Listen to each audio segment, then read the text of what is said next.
What's up, guys? We are back, Rain City MMA, your boy Bryson with. Joey. And the first fight of the Nashville card, we got Fatima Klein versus Melissa Melly Martinez. And we're doing BetMGM. I just got to keep reminding you guys, that's the sports book we use. We got the odds at Klein minus 1,400 and Martinez plus 800. How you see this one going? I really like Klein in this spot. I don't know if I'll take the money line, but I would like to wait and see for the props to come out and start round 3. I don't think this is going to start round 3. I think Fatima Klein is a beast. I mean, her only loss was to Yasmin Jazavicius, and I think she's one of the top, or one of my top people at least. And Melissa Martinez, I mean, I don't think she's anything special. She is, pretty good, but her takedown defense is just so terrible, man.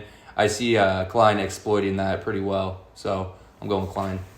Yeah, I see Klein winning, guys. She trains in the same gym as Erin Blanchfield, so if you guys don't know anything about Blanchfield, she's a killer on the ground, jiu-jitsu, and Klein's probably going to sub her here. She shoots really good takedowns, good scrambles. Like you were saying, her only loss is to Yasmin, and she's like top 5, top 6 in the women's division. She might even fight for a title soon if she keeps it up. And Martinez, I mean, gosh, man, all she's good at is boxing. She's never been finished, so I guess that's one thing you guys got going for you if you think Klein can maybe win by a decision. But the grappling, wrestling, it's going to be clear as day for Klein. I'm going Klein here as the pick and maybe by sub. So for the next fight of the night, we got a lightweight bout between Mitch Ramirez and Mike Davis. The lines right now are looking like Mitch Ramirez at plus 600 and Mike Davis at minus 900. I'd like to see that line shorten up a little bit, but in my opinion, I think it's only going to get bigger. What do you think, Bryson? I think this is a pretty easy one, I guess, just pick-wise. It's not a fun one to bet, but Mike Davis is probably going to win. Trains out of Fusion with Terrence McKinney, some other good guys, Lucas Alexander. Mitch Ramirez, good wrestler, horrible striking accuracy. Yeah, he's only lost to Prates and Moises, but I don't think he's UFC level. I think Mike Davis is going to run through him, maybe look for a KO. What do you think? Yeah, I think KO and Won't Go the Distance on this fight are very live. I do think Ramirez has heart and whatnot, but I see a round 2 knockout. That's just my prediction. That's a good one. I could see that happening. Next one, we got a heavyweight bout, Kennedy Nzechukwu versus Volter Walker. This one is going to be close. I could see Walker taking him down. He's going to want to wrestle, shoot takedowns. Good submission game, but he's facing guys like Dontel Mays, Bretsky. Kennedy hasn't fought anyone great at heavyweight either, but I think the power and speed's going to be the difference. And I could see Kennedy getting a knockout late or maybe just a unanimous decision. What do you think? Yeah, I agree. I think I've watched Walter Walker's past couple fights, and he is a very ground-heavy guy. He likes to work in the clinch, throw little 1-2s and try to find his way to the mat. But last fight, I bet on Kennedy, even though, unfortunately, that fight didn't pan out how we wanted it to because it never happened. I do think I'm going to pick him here in this spot. I think the speed and the power advantage is just going to be too much for Walter Walker to handle. And my bad, guys. I forgot to say the odds. Kennedy's minus 210 and Walker's plus 175. Close line. Kennedy could be a parlay piece, but it's also risky because he could be the one that busts it. Maybe just look to play the KO. So for the next fight of the night, we got a flyweight bout between Lauren Murphy and Eduarda Mora. Eduarda Mora is sitting at a minus 650 favorite against Murphy at a plus 450 dog. Murphy hasn't fought in about 2 years. And last time that she was fighting, Jamal Hill was fighting Teixeira for the belt. So keep that in mind. She is 41 years old. She's coming off her 2-year layoff, and I just don't think she's seen competition like Mora in a while, or I think she's going to be just a little bit too edgy out there. The lights are going to get to her. It's going to get in her head. I just don't see a way of her winning in any shape or form. What do you think, Bryson? Yeah, Murphy, 41 years old, hasn't fought since UFC 283. She shoots sloppy takedowns. Just comes at you forward, chin up, but just swinging. I mean, she got a little dog in her. But Mora, she's pretty technical on the feet, getting better. Cardio's a little suspect. She got great jiu-jitsu, though, good wrestling, very active with the top position. I mean, Mora's 10 years younger here. I just see her probably winning a decision or maybe looking for a sub round 3, round 2.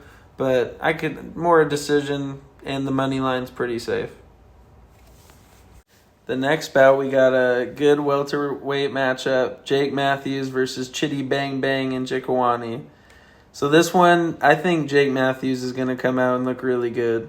He has good takedown defense, good jiu-jitsu, black belt, mixes in all parts of his games, really good hook and boxing. I mean, his last fight against Prado, he looked really clean, guys. And he's 30 years old. He came into the UFC at 20. That's 11 years of experience of the top level, and he's just now getting into his prime. And he's always throwing combos, looking good. Chitty, though, big KO power. That's what you're going to have to worry about. Is he going to knock out Matthews? But I think Matthews is tough enough, and he's not going to. Chitty also has really good Muay Thai clinch, good knees up the middle. Lacks a little grappling defense. I could see Matthews mixing it up. A lot of people are thinking it's going to stay on the feet. Matthews might shoot and mix up the grappling. What do you think? Yeah, no, I'm with Matthews all the way. I think Chitty does have that knockout power, so if you are going on the Matthews side, you got to be a little hesitant of that. But like I said, or like you said, Jake Matthews really puts out a nice jab. He works the body well. And I think that's going to pay off in the long run for him. You know, the first round, it's not going to seem like much. And then the second round, that body work and jab's just going to kind of get to him. Then Matthews is going to have his way with him, whether it's taking him to the canvas or just keeping it on the feet and tagging him, getting him down, tiring Chitty out. Yeah, and I know people look at Chitty, too, because he has the 80-inch reach and Matthews is 73. And Chitty's going to be taller and bigger, but I just think Matthews is going to mix up his game and shock a lot of people. I see a lot of people picking Chitty, but we're going Jake Matthews as the dog, which I also forgot the odds. Matthew plus 120, Chitty minus 145. It's a close line, but come on, I'm going to take Matthews at dog money. Next, we got a welterweight bout. Chris Curtis coming back to welterweight versus Max Griffin. The odds are Chris Curtis minus 300, Max Griffin plus 240. What are you thinking about this? Man, I love Chris Curtis. I mean, he's a beast everywhere. I mean, when he went up, I was a little sad. I still did bet on him. He was a pretty good fighter there, but I think at welterweight, he found his home. I mean, Max Griffin, he's also a pretty good guy. It's just the age, even though it is 2 years, 39, 40, around 39 to 42, man, those fighters kind of just start draining after the second round, I've noticed, especially with good body work like Curtis does and incorporating the clinches and takedowns. I'm picking Curtis here. Yeah, me too. I'm going Chris Curtis all the way. I think he got great striking, good defense too. The way he uses his elbows and throws up his hands to defend punches. I think he got robbed with the Kopylov call. Like, yeah, Kopylov was probably going to win the decision rounds 1 and 3. But, man, you just got to let him go to the decision. It was 1 second. It was disgusting for Mark Smith. It's like he wanted to be a part of it so bad. But Chris Curtis, really good gas tank, always throwing combos, excellent boxing. Max Griffin, he's fought solid competition, but like Joey said, he's just getting old.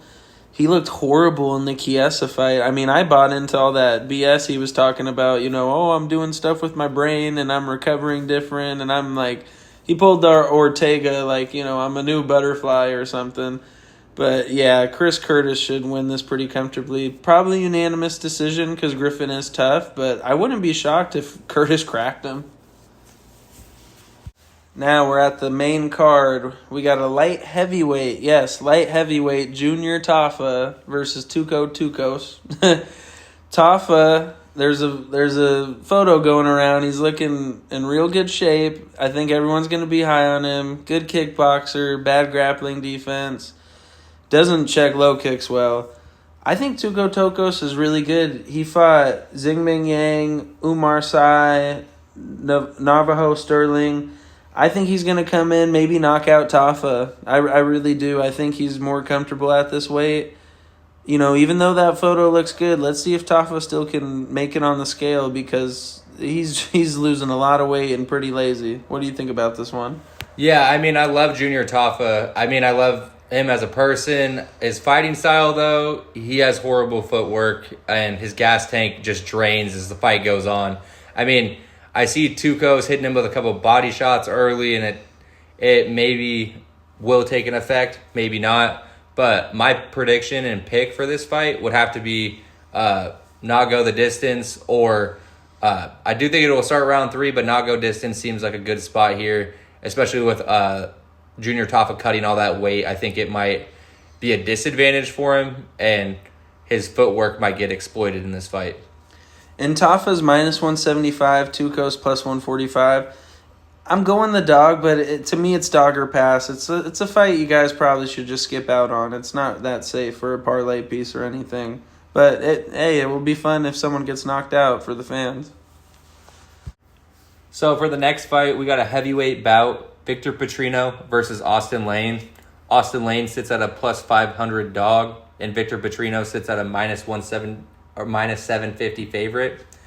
I mean, I have a lot to say about both of these guys. Austin Lane, he thinks that playing pro football translates to the MMA octagon, which is not the case. We've seen in the past, he's had some of the craziest being knocked out times. Like, I'm talking Johnny Walker knockouts, like falling backwards, stumbling over himself. And, I mean, I can't say anything different for Petrino. I was betting on Petrino. He had to last 10, 15 more seconds at light heavyweight with Dustin Jacoby, and he still couldn't do that when he was up two rounds on him. So this fight, I would say won't go the distance, but I'm totally just staying away from it. I don't prefer either of these guys. I don't think they're worth my money or time. Yeah, I think Petrino, he's definitely more talented than Lane, and he has a really good physique, so that's why he's probably going up to heavyweight here. But, man, Austin Lane is so bad. That guy, he looks like the tortilla off a sausage party, guys. I mean, his chin gets cracked easily. He got decent wrestling, and that was against Despain, but, oh, my God, how bad was that guy? He got fraud checked. And Austin Lane in his last one against Pinto, I mean, bing, bang, bosh. I mean, you guys remember that one. That was dirty. So I could see Petrino doing another bing, bang, bosh and knocking out Lane. And maybe late or early, but I'd go Petrino. But like Joey said, stay away from this fight. It's really not a safe one, and they both suck. Next one, guys, we got a banger. We got featherweight matchup, Nate the Train Landwehr versus Morgan Charrier. We got the odds, Morgan coming in at minus 275 versus Nate the Train plus 225. These guys are both dogs. It's going to be a war. But I just think Morgan's the younger, faster guy. He has 89% takedown defense too, guys. So Nate mixing up the wrestling, I do not see happening. Morgan has good judo, really good wrestling when implemented. Does lack head movement at times. That performance against Nathaniel Wood, I could see why people are maybe hesitant on him, especially at the line he is. But man, Nate looked bad against Do-Hoon Choi. And he looks a step slower now. I think it's time. Nate's probably done here in the UFC soon. And we got a young guy in Morgan who's going to keep rising and probably win. What do you think? Yeah, I agree with you, man. I mean, Nate likes to make it ugly. He's a dog. He's been in the UFC for a little bit. But I think, like I said, back on the last couple fights, the 37 to 42 range is kind of bouncy. They're either already developed after their prime and they've learned a lot of lessons and are a vet, or they're kind of not. He does have a decent deep kick, kind of like, Sean Strickland or whatever, but he does lack his speed in his hands. So that deep kick kind of like gives him distance enough for him to throw his hands. But I think Charrier by that time will already have connected with a 1-2, maybe an uppercut, incorporating body work. I just don't think Nate is going to be able to find a way to win here. I mean, he's going to try to get it down. He's going to try to make it ugly. And I think Charrier is just going to pick him apart and counter-strike and ultimately find that one punch that's going to, finish the fight. Yeah, I think people are going to be reminded how good Morgan is. His record's one of those things where you look, 20-11-1, he's not that good. He really is that good. He's just fought some killers, even pre-UFC. But, we're going Morgan moneyline. Maybe look for a decision or KO late. The featured fight of the night, we got Calvin Kattar versus Steve Garcia. Garcia's coming in at -115, Kattar -105. What do you think about this one? I mean, Kattar's fought the who's who of the featherweight division, man. He has solid takedown defense, great boxing. He's fought Max Holloway, the best of the best. But Steve Garcia, on the other hand, has been on a 5-fight KO streak. I believe if he gets it one more, he's going to be on the biggest KO streak ever in UFC history, which is pretty crazy. Though he is 35, he is fighting Kattar, who's 37, so I think the age kind of cancels out there. But the reach advantage, 72 to 75, I mean, I got to pick Steve Garcia at this point. I think, if he's already won 5, let's go for 6, baby. Let's ride it. Yeah, I think Kattar's really good. I see a lot of people picking him. He's the veteran. He looked really bad against Yusuf Zalal, and I know people say, well, Zalal, he's really good. He lost it to Poirier, came back to the UFC. He's on a crazy run. I mean, Kattar does have the boxing. He's on a 4-fight losing streak, 37. A lot's going, against him. 38% striking accuracy, too, guys. I mean, Kattar's known as this great, accurate boxer, but he actually misses a lot. It's hard for him to close distance sometimes. And like Joey said, Garcia on the 5-fight KO, TKO streak, I feel like you got to ride with the hot hand. And he actually has decent grappling, too. Times his counters very well. 88% takedown defense. I don't see Kattar trying to take him down. So if this fight just stays on the feet, I see a Garcia decision, or again, he adds to the KO streak and breaks the record. We got the co-main event of the evening. We got a welterweight bout between Stephen Wonderboy Thompson and Gabriel Bonfim. Wonderboy Thompson, he's older, but he has been, the who's who of the welterweight division. He has fought many different guys. He's a high-level kickboxer versus Gabriel Bonfim, who has elite jiu-jitsu and is great on the ground. Bryson, what do you think about this fight? So we also got Bonfim at -375, Wonderboy at +290. I think Bonfim's going to win this. I think people are really high on Thompson. And gosh, Joe Rogan and them were killing me in his last fight with Buckley. I mean, they just compliment every little thing he does. Like, oh, he's doing this, he's winning this round. No, he wasn't. That's why he got knocked out by Buckley, but that's for another day with the commentating from Joe Rogan. I love him, but sheesh, sometimes he's so off. But I think Bonfim, he's really good. He's 17-1, guys. I mean, Wonderboy's really good. His takedown defense did look good against Buckley. I'll give him that. Clean counter punchers, fought amazing competition, good get-ups off the fence. But Bonfim, I think if he gets him down or gets him in a guillotine, we're going to see Wonderboy tap here. Bonfim also sticks to the game plan. That's what I love about him. Even in that fight against Dalby, when he lost his one loss and made it ugly, Bonfim stuck to the game plan, tried to take him down, box with him a little. His boxing's gotten better, too. His last one against Chaos Williams was good, and look for round 1 for Bonfim. We're going the money line, but round 1, I wouldn't be shocked if he gets Wonderboy out early. We got the main event of the evening. Derek Lewis, the big black beast, versus the new up-and-comer Taliesin Teixeira. Lewis at +210, the veteran, versus the 25-year-old Teixeira coming off one win in the UFC, -275. Who you got? I mean, Derek Lewis, man, my balls was hot. But for real, he has the most knockouts in UFC history. He has KO power for real. I mean, he's been grappled before. He's a beast. He's the big black beast, man, for a reason. Teixeira, I mean, he's a good striker. He's great. He's super tall, great reach.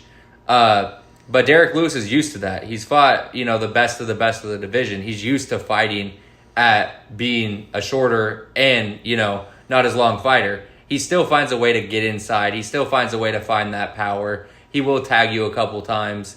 But, I mean, it is a 5-rounder, so I have to give it to Teixeira over Lewis. I mean, Lewis at being 40 years old, man, I just don't know if the gas tank's still there, but I'm praying for him. So, how about you, Bryson? Yeah, Lewis is coming off a 1-year layoff, 40 years old. You got the 25-year-old Teixeira. The experience, yes, we get it. Derek Lewis has fought everyone. I mean, Francis Ngannou. Gosh, I'm blanking here, but Derek Lewis has fought everybody. And he lands at a 50% clip, which is actually pretty good for heavyweight. Most knockouts ever. But Teixeira, he's actually a black belt in jiu-jitsu. Has a good feint game, too. That's one thing I've noticed about him. A lot of heavyweights don't do that, but he looked good. Throws good head kicks, too. He almost hit Tafa with one really early. Has never seen a second round, guys. I mean, the easy bet here is just to bet won't go the distance. Someone is getting knocked out in this fight. I'm going to go Taliesin Teixeira. I think Joey is, too. It's really close. I'm not mad if you pick Lewis as a dog. But if you're playing anyone, play him by KO. KO and won't go the distance. Those are locks this fight.